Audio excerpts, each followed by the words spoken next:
Good morning, dear students. Welcome in online classes, class 6. My dear students, before the holiday, we all are discuss about that chapter number 10, the Mauryan Empire. In this chapter, we already discussed about that how the Mauryan Empire established, what was the literary sources like that Indica and Arthashastra composed by Kautilya and Indica composed by Megasthenes, and how the Kautilya helped to the Chandragupta Maurya, and then after Chandragupta Maurya established the Mauryan Empire after the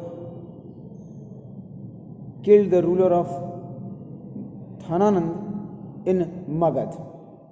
Means Chandragupta Maurya established the Maurya Empire,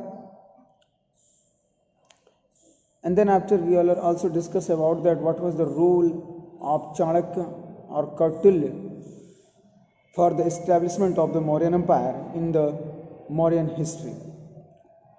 Then after Bindusar, after the death of Chandragupta Maurya, Bindusar extended the throne, and Bindusar always tried to do and expanded the Mauryan Empire from Deccan to Mysore.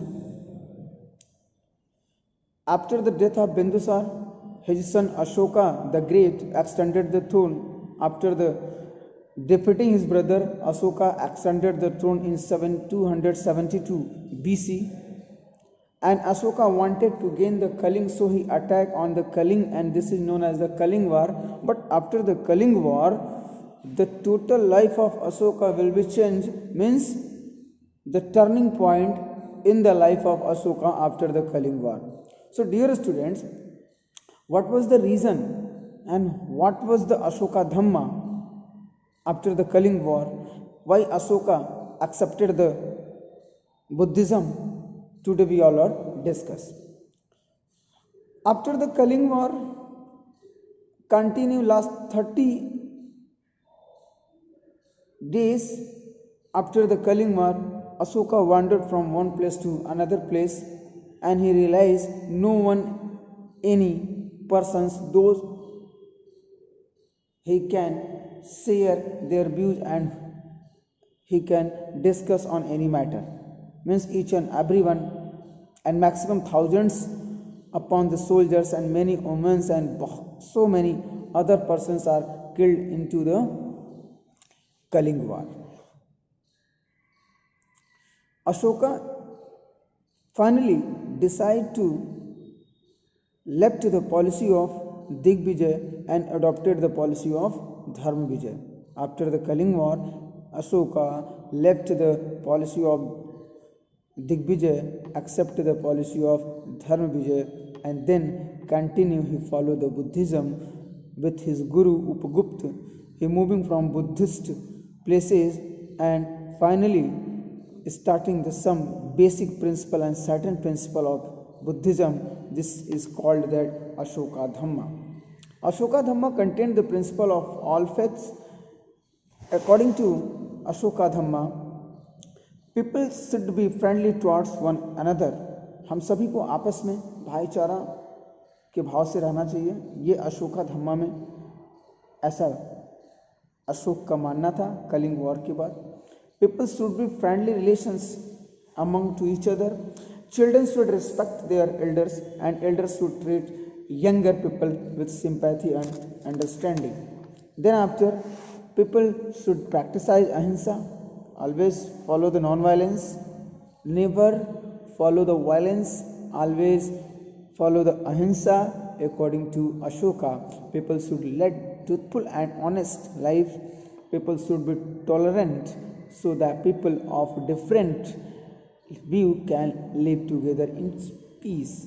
Means according to Ashoka Dhamma, we always to cooperate to each other, develop the friendly relations among the peoples, never use the violence, never always follow the non-violence, ahimsa. These all things are the moral teaching of Ashoka Dhamma, and he also faith in all religions. For the spread of Buddhism after the Kaling War, Ashoka do so many works like that. Ashoka made a huge effort to spread the message of Buddhism and Dhamma to all people in his vast empire. He led a moral and simple life. After the Kalinga War, Asoka led a simple life according to Dhamma and thus set an example for his people. He promised not to fight any wars. After the Kalinga War, he also promised that he never fight any other battle in their life. He also discouraged the eating of meat and put an end to royal hunts. कभी भी वो शिकार नहीं करेगा, कभी भी वो किसी भी तरह के जीव की हत्या नहीं करेगा। और उसने एक प्रॉमिस और बहुत बड़ा किया कि वो अपने लाइफ में अब इसके अलावा कोई वॉर नहीं करेगा। इसके अलावा ही appointed special officers called Dhamma Mahamatras who traveled across the empire spreading Dhamma for important and good services for the Buddhism. Asoka appointed the Dharma Mahamatra. They spread the Buddhism and the teaching of Buddha from one place to another place. Asoka appointed the high officials known as the Dharma Mahamatra. The Dharma Mahamatra especially spread the Buddhism from one place to another place. So he'll also let the edicts, rules or order for his subject like that inscribed in rocks, pillars and cave all over the land so that people could read and follow them. Through the Ashoka pillars, through the rock edicts and through the many other type of work, Asoka wanted to spread the Buddhism, then the people can read and follow them. The edicts were in Prakrit. This is the common language. It is understood by the common people. So Asoka started so many founded edicts in the Prakrit language, so the masses able to understand. Asoka's edicts are valuable source of history because they recorded his ideas on religions, government and the ideal life. What is the ideals of life? We can see in Ashoka edicts. He built monasteries. He built so many monasteries for the bhikshus and the bhikshins could live in peace and study the Buddhism scriptures. So many monasteries. Ashoka ने कई सारे monasteries बनवाए जहाँ पर बौद्ध भिक्षुक और भिक्षियाँ रहती थीं और बुद्धिस्ट को स्प्रेड करने के लिए वो काम करते थे। उनको संरक्षण भी अशोक देता था। He sent mission to Tamil Nadu, Myanmar, Sri Lanka, Indonesia and some Greek kingdoms in the west. Many people in Sri Lanka became Buddhists as a result of the mission led by Ashoka's relatives Prince Mahendra and Princess Sanghamitra. Ashoka ने अपने बच्चों को, specially उसका लड़का था Mahendra and Sanghamitra उसकी लड़की थी डॉटर, इन दोनों को श्रीलंका ले भेजा क्या करने के लिए? बुद्धिस्ट को प्रचार और प्रसार करने के लिए। Now in the present day so many other nations are follower of the Buddhism. Nepal, Sri Lanka, Indonesia, Myanmar, Tamil Nadu. These all are the many important places where the Buddhism as the follower rather than the religion. Ashoka's welfare state. For the welfare, Ashoka started so many overall welfare. It's the people. This is achieved by ensuring that the basic of condition of living like food, clothing, shelter and health care are made easily available to all people.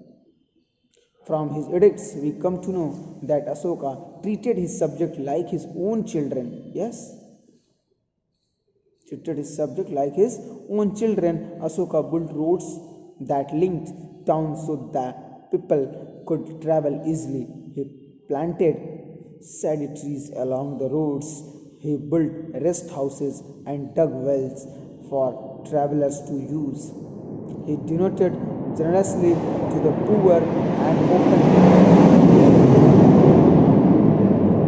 the hospitals for the sick.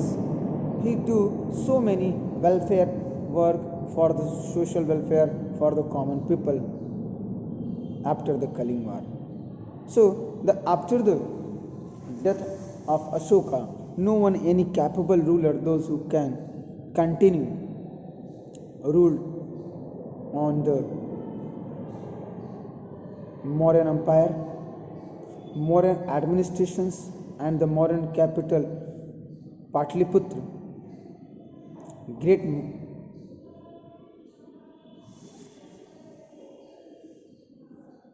and very important part of the great Mauryan Empire.